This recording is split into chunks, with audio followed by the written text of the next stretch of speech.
Hello everybody! Welcome to another Eternal Deck Tech, brought to you of course by our wonderful sponsor, inkgaming.com. I've got a link below in the description so you can go and check out all the custom gaming gear that we have there. I even have my own store with some channel specific stuff.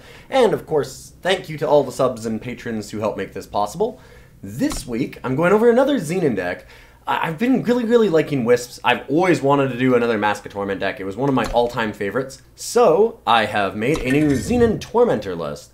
So this one's a little bit less focused on the Wisp side, but it's playing a card that I've really wanted to pair with Mask of Torment for a while, which is Unraveler of Destinies. I finally made enough Shiftstone and had enough time that we could make it.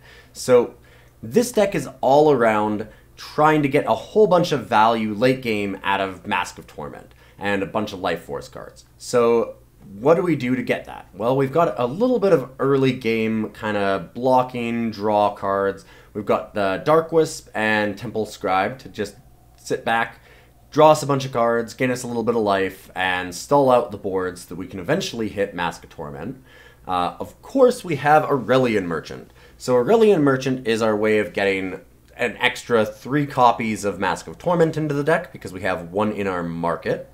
And of course to give us a little bit of extra power, because we do have a bit of a problem where there's a lot of cards that are at 4, and a lot of really important cards at 4. So it's nice to have a 3-drop that bumps us up to 4 power, or bumps us even a little bit further so we can play a 4 and something else, things like that. So Aurelian Merchant, just a fantastic card as usual. The merchants are everywhere, get used to them, they're fantastic. We also have Ayan the Abductor, same kind of strategy as these cards. It helps us gain life force, so we gain life because of the lifesteal. It'll work with our Mask of Torment, it'll work with our Beckoning Lumen, all of these life force cards that we have in our deck.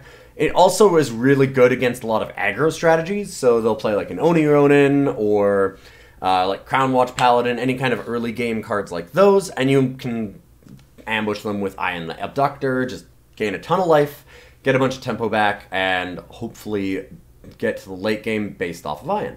Also, obviously, the ultimate is pretty awesome when you get up to that point later in the game. We have, then comes our 4-drops, which are the really important kind of power up the deck type cards, especially because Mask of Torment itself is a 4. That's our main combo. But we have Beckoning Lumen to gain us a bunch of extra cards every time that we gain life, and we have a lot of ways to gain life. And then we also have Devoted Theurge, which is itself a way to gain a bit of life, and it also helps us to stabilize against a lot of board positions, because 4/4 for 4, gain 4 life at once, it's a lot. And then it powers up a whole bunch when we actually have a Mask of Torment in play, because you can pay 6 to give it +1/+1, and also gain life, which when you have Mask of Torment, if you haven't seen it, is +1 power. And Life Force, whenever you gain life, you get extra power. So you can constantly just pay 6 to gain life, make Devoted Theurge larger, and also have more power. So you start out with, like, say 10, you play Devoted Theurge, use it, you go up to 11 power because of Mask of Torment, and then next turn you can do it twice if you have another undepleted power, and you go up to 14, and it just keeps going up and up and up and up like that. Goes a lot faster if you have multiple masks. It gets absolutely insane. So you can do some really cool things with that. Also, obviously, the Mask of Torment has one line that I didn't mention, which is one of the more important ones. Ultimate of 20 to play the Tormentor, which is a flying charge overwhelm 8/8 that at the start of your turn, if it's died and is in your void, you get a free 1/1 Spiteling, which it'll show there as well, a 1/1 that deals a damage to the enemy player when it dies. So it gives us a whole bunch of more things to sacrifice if they actually manage to kill our 8/8 trample, our 8/8 charge overwhelm flyer. So then they can't really deal with it, because then they just give us Spitelings. We can use those for our last card that I didn't mention, which is Unraveler of Destinies. I mean, I said that I really wanted to play with this card. Well, why? Because it's so cool. It draws you a absolute ton of cards when you have a bunch of different little Wisps or like Temple Scribes to throw away. And on top of that, it all combos with Mask of Torment because you gain life for each of them. So you can sacrifice any number of units when it comes into play to draw a card and gain a life for each. Unfortunately, it doesn't trigger Mask of Torment for every single one that you sacrifice, so it's not like you sacrifice 4 things, you gain 4 life, and you get 4 power. you gain 1 power. Still really, really nice. Any way to gain life is great for this deck. Helps us draw extra cards with Beckoning Lumen as well. There's a lot of ways that we can use it. And it's really, really sweet with a bunch of our spells, which we'll get into as well. We've got Devour, so we can sacrifice those Temple Scribes and Dark Wisps and things like that. Or Spitelings if we've been lucky enough to get really late in the game and have a Tormentor die. Same with Unraveler of Destinies, same kind of thing. And then we've got Annihilate as removal. We have Cull the deck to just keep drawing through, find our Masks of Torment, find Unraveler if we need it, all those kinds of things. Then we have Vara's Favor, so that we can gain a little bit of life when we need it and power up our Masks of Torment, or our Beckoning Lumens, while also being able to like get rid of little aggro creatures, things like the Oni Ronins, pop Aegis, and also draw Shadow Sigils out of our deck. So Vara's Favor does a lot of things. I might almost want to go up to 4, cut something like a Banish, which we do have as our next one, kill enemy units and relics.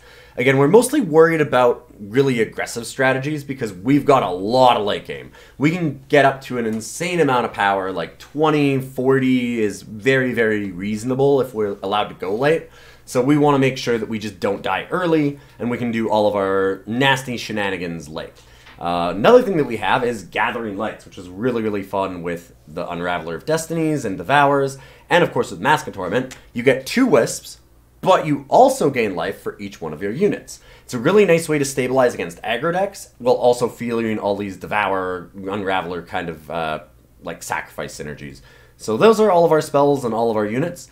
The power base is pretty standard. We have some Amber Waystones so that when you gain life off of these, because you have enough time influence, then you can just power up your Mask of Torment or draw extra cards off the Beckoning Lumen, have 4 crests, all of that kind of stuff. And then in the market, we have another banner. I always like to have a banner in the market. I've talked about this a lot.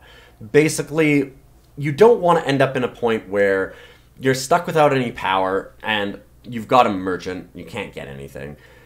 You generally don't have enough like narrow situations that you need extra things out of the market. Like 4 different things for like removal, a combo piece, a different way of attacking things, and another combo piece. We don't really need another really narrow card, like for example, like a Disjunction to kill an enemy relic. We already have the Banishes. We already have a lot of things like that. We don't need a lot of those extra redundancies or really narrow cards, whereas a Xenan banner is going to be useful so much more often than something that's super, super narrow. Like, oh, you can argue that, oh, well, we could buy back a Mask of Torment if it gets killed with a Disjunction. We could, but that's not going to happen nearly as often as you're going to have a game where you've got an Aurelian Merchant and just desperately need another power. And so I like having a banner. We also then, of course, have a Banish, so we can deal with enemy relics and also just, you know, little creatures that might be causing us problems. Mask, because like we said, it's one of the key points of the deck. We have to have it. Xenan Obelisk is in the sideboard as well, because we do have ways to get a fair number of tokens. We've got all these Gathering Lights, we've got lots of little guys. So Xenan Obelisk is a very powerful card. And then Unraveler of Destinies is our other side of the combo piece. So if we're late in the game, we've gotten some masks, we're starting to go off, but it's like stalled out and we need to get over the top of our opponent, draw something important, well, we can Unraveler of Destinies and just draw a ton of cards, gain some life, trigger Mask of Torment, and hopefully get out of our position. So that's what we have for a deck, and I'm going to run it through some games for you. Let's check it out.